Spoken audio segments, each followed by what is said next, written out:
On today's Moving the Chains, another great new hire interview, Jerel, a name that's very familiar to the folks in the area. We've got new head coach Tyler Boyd of the Lamar Silver Foxes. Yeah, great catching up with the new coach Boyd here.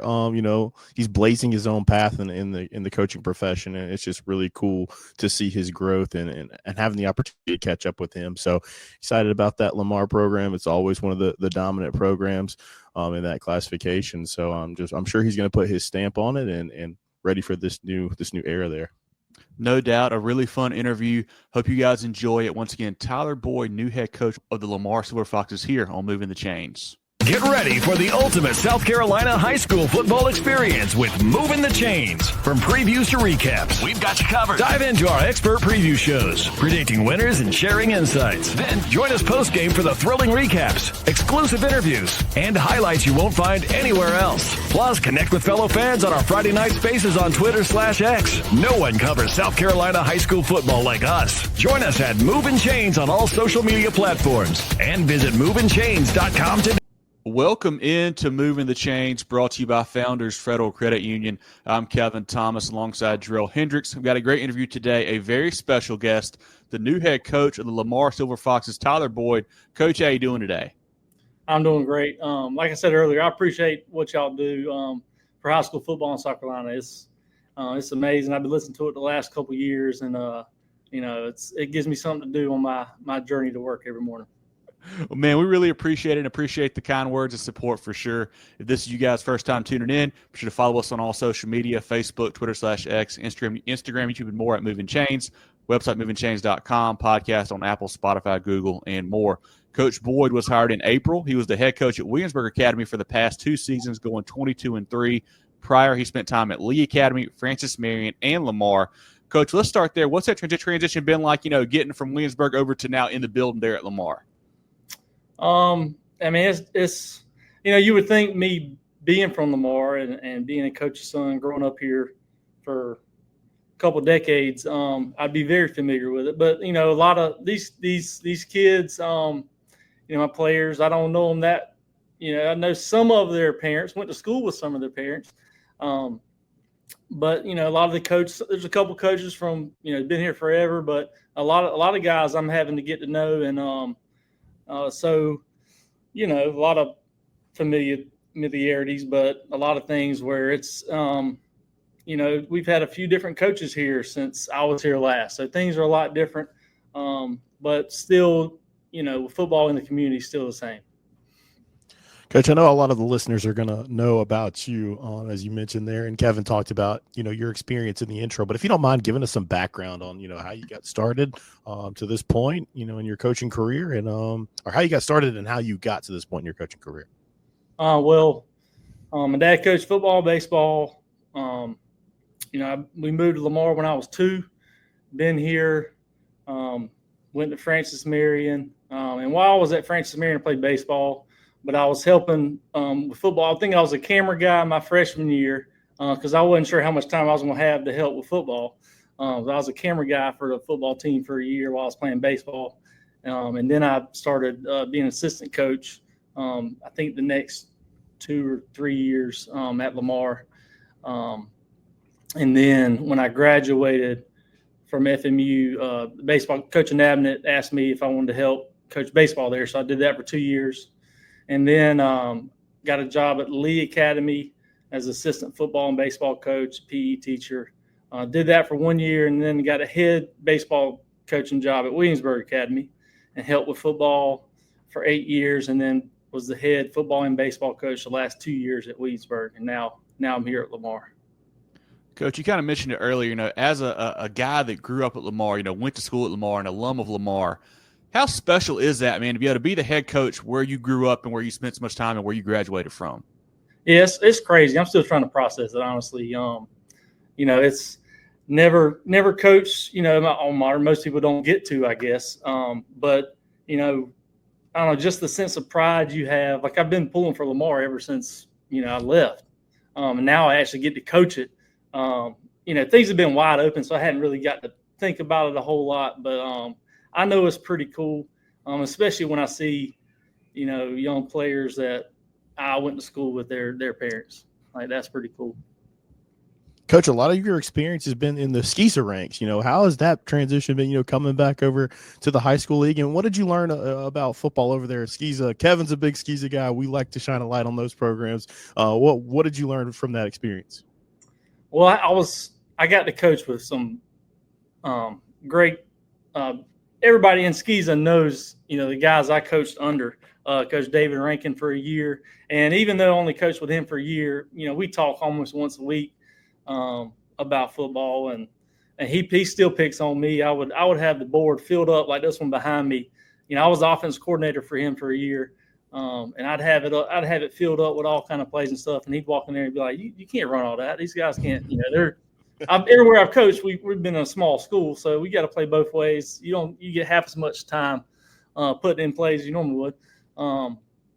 But learning from him, and then Ken Callahan at Williamsburg Academy, coached under him for a few years, and then Coach Don Shelley.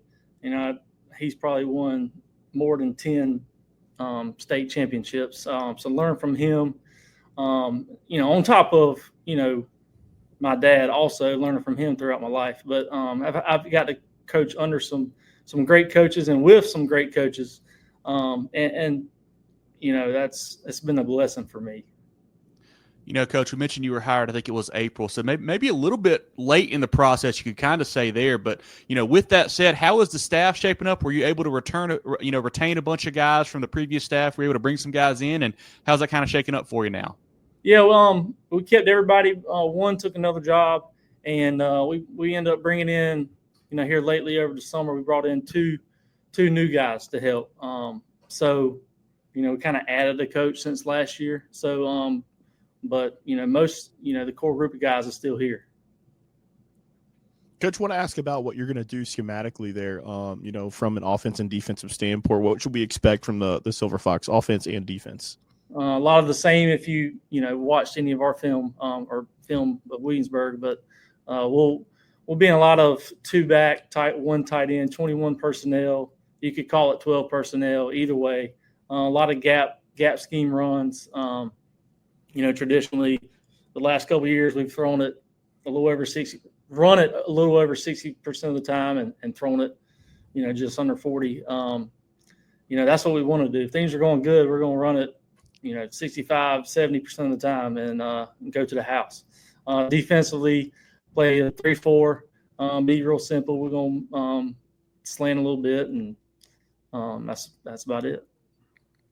Coach, you mentioned a few of the guys you've got to coach under, and obviously your dad as well, that have been, big influences on you.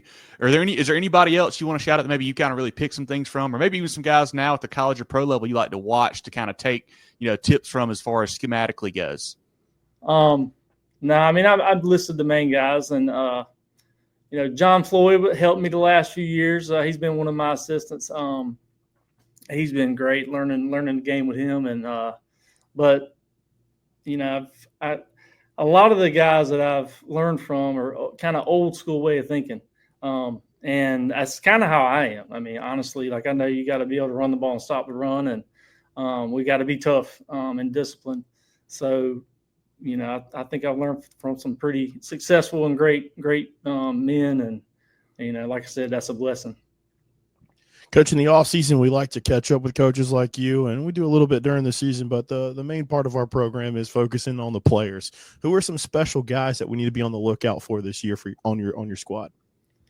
Zori Pierce, he'll play quarterback and safety. He started for at least 2 years at quarterback. He's a great athlete, very smart. We're calling new plays, but it's the same concept. So he's picking up the offense very fast. Man, we got a lineman. I don't even know his name. Meatball. He's one of the return. Meatball knows who he is. Yeah. Meatball. Meatball's going to be a big leader up front for us. Messiah Symes also. He's a junior. Roy Vest, a junior that had some starting time last year. And, outside of that up front, we're going to be pretty young, honestly. We have one that really was a starter last year that returned. That's about it. And without naming everybody, But, Zori's the one everybody knows about. Nigel Eady ran the ball a lot last year, and we're going to count on him at linebacker some. DQ Green started on defense last year, but it's going to be hard to keep him off the field. We're going to have a lot of guys like that.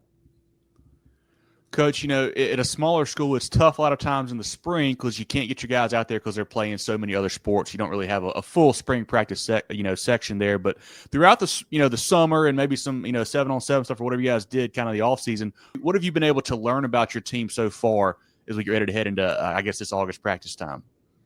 They like to work. I guess one negative I'm seeing is, they get tired. They want to argue with each other a little bit, but I think it's coming from a good place. They're trying to hold each other accountable, and they really care. And that's the main thing I'm seeing is they, like the coaching staff, they help us out by getting on each other and making sure nobody's slacking off.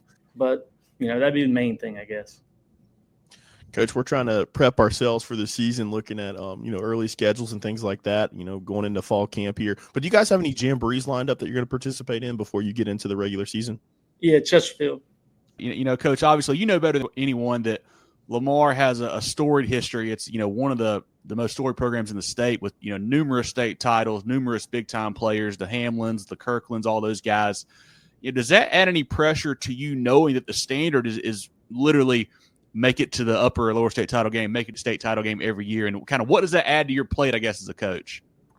I know going into it and taking the job, you got to know that's, for a lot of people that might be a negative almost. Some people can't handle it. But I'm very aware of it. I'm glad, I want it to be that way. At Williamsburg, we kind of made it that way, the last 4 years we played for it. So, I'm used to it. And, that's the standard not only the community has on us, but that's what we hold each other to. So it may add some pressure, but it's just a part of it. I'm not worried about it too much. Love that answer, Coach. Obviously you have deep ties to the community there. How have they, embraced you, as you've ascended now from being an assistant, a former player, and alum to being the head coach there? It's been pretty cool hearing from all the people, Facebook especially, all the messages and stuff. I didn't respond to any of them, but I do appreciate y'all if you're listening. Every single thing meant a lot. So it's cool. It's cool hearing from all those people, people I hadn't heard from in over 15 years, hadn't been far away, but, I've been pretty busy during football and baseball season. Everyday life means everyday expenses. Spend smarter with a Founders Federal Credit Union credit card, offering you low rates and big rewards where it matters most. Enjoy all the benefits of saving while using your Founders Essential MasterCard. Make every swipe and tap count with smart rates, big rewards on select cards, and no balance transfer or annual fees. Because your money should go where you want it to. That's the power of Founders Federal Credit Union. Apply today at foundersfcu.com. Relax. You're with Founders. Coach, a couple easier ones for you. Maybe on the bus to an away game at your office on a Friday night in a home game. I don't know if you're a big music guy, but if you are, what's in your pregame playlist as you get ready to take the field? Oh, I listen to everything. Some pretty heavy stuff, honestly, but I'll listen to anything really. But I'm a big I like to get jacked up, so metal. Okay. Rap, but that's the opposite of the theme that we've gotten from the new coaches this series. We've had a lot more people saying that they're mellow. So I actually I like to be jacked up. So I like hearing that from you. Yeah, I mean, I may appear mellow, but I'm pretty jacked up. I try to hold it in as close to game time as I can, but I love it. Coach, a question we ask everybody that joins the program. Got to ask about food. I'm embarrassed to say Kevin and I have yet to catch a game down there for Moving the Chains, and that's one of the ones that I have circled. We're going to make it happen. When we do, what is a restaurant in that Lamar area that we have to check out? All right, Becky's, Crossroads, Crossroads, that and Tina's. Okay, what are they serving there? Tina's has everything. She has literally everything. The wings are amazing, teriyaki wings, and I like to go with they have Japanese style fried rice and chicken. Okay. They also have cheeseburger, They're Philly cheesesteak, like quesadilla type things. They're really good. Awesome.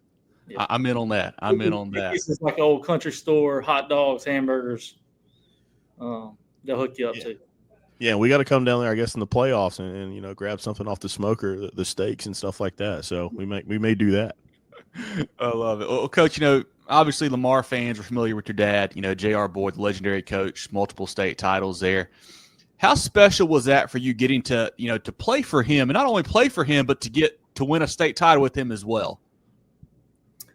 Well, I mean, I went to every football camp in the summer or fall, however you want to say it. I spend the night with all the guys. So I was a water boy and ball boy as a kid growing up. So, it probably means a little more maybe. I don't know. It's either way. It's, I remember writing papers when I was in elementary school about the Friday night lights, in Lamar, how everything shuts down and the only thing to do is go to the football game. So it means a lot. Awesome, Coach. As we wrap things up here, what are some of your goals for the 2025 version of this team and for the program moving forward? Well, obviously making the state is kind of the standard or whatever. I'd love to get there. But seeing these guys grow, I said it to them yesterday, ultimate goal, we want to see them get better as a football player, off the field, in the classroom, just get better every day. Just improve. We want to be, as coaches, good role models and good leaders and good examples for them. And we just want to see them grow every day. By the end of the season, it's a finished product that, they can be proud of. Coach, I don't know if this is really a question or not, but I kind of want to ask it for the community anyway. Obviously, I feel like the last couple of years you've mentioned Lamar has had some changeover. You had a couple coaches, be there for a year, a couple of years, whatnot. How will you, I guess, explain to the community that, hey, like I want to be here for the long haul. This is where I want to be. This is my, this is my dream job almost. Yeah, it is. I didn't know if I was going to ever get a chance to come back here, but I've lived 20 minutes away. I don't have to move. I'm not planning on moving. We've been living there for 10 years now, and I'm here as long as. If we make it to state, I'll be here. But if I don't make it too far, they may run me out of here. But I plan on being here for a while. Well, this has been great. I want everyone to go check out Coach Boyd and the Lamar program on social media. I know they do a great job posting updates on their kids and their programs. Certainly check them out on there. Like I mentioned, follow us on all social media, our website, movingchains.com, and our podcast on Apple, Spotify, Google, and more. Moving the Chains, brought to you by Founders Federal Credit Union. Jerel, anything else before we let him go today? Yeah, Coach Boyd, thank you so much for sharing your story with us today. We really appreciate your time. It's busy. We're catching you at the end of July, so it's about time to hit the grass there and bump some heads. So we're excited to see what you're going to do and put your stamp on the program. And again, we're just thankful for your time today. And I thank y'all for having me on. Like I said, I enjoyed the show, and I don't know if I'll listen to this. I hate hearing myself talk, but I'll catch some more episodes throughout fall. I'll let you in on a secret. I don't really listen to many of I don't like to hear myself talk too, so it's the same thing. Oh man, we appreciate you, Coach. Man, look forward to stopping by, practice our game, and get to see you here soon. And best of luck. All right. All right. Thank you, guys. Get ready for the ultimate South Carolina high school football experience with Movin the Chains. From previews to recaps, we've got you covered. Dive into our expert preview shows, predicting winners and sharing insights. Then join us post-game for the thrilling recaps, exclusive interviews, and highlights you won't find anywhere else. Plus, connect with fellow fans on our Friday night spaces on Twitter/X. No one covers South Carolina high school football like us. Join us at Movin Chains on all social media platforms and visit movinchains.com today.